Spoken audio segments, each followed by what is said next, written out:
I'm Jeff Oliverio, and let's queer up South Florida and Florida. Sports legend Diana Nyad joins Stonewall National Museum for dinner and bold project announcement. Fort Lauderdale's Stonewall National Museum, Archives, and Library is making waves this November with the announcement of a groundbreaking new project, the Nyad LGBTQ Sports Archive. The initiative will be introduced by legendary athlete, author, and motivational speaker Diana Nyad at a special dinner on November 5th at 6 p.m.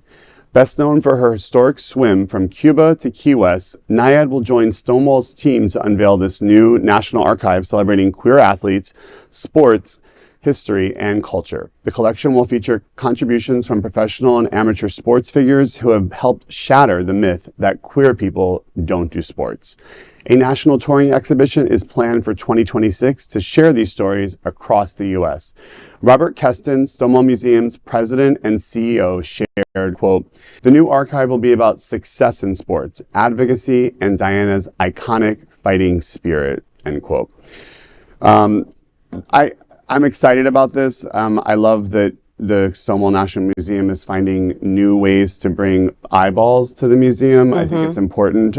We all know the obstacles that they're facing from funding and the loss of a lot of the funding that they're receiving. So I'm assuming that this dinner is also designed to help support the initiatives that they're doing. So that would be my first recommendation, is to encourage people to go to the dinner. And if you can't go to the dinner, to go to the Stonewall Museum website and to make a donation to support and protect queer history.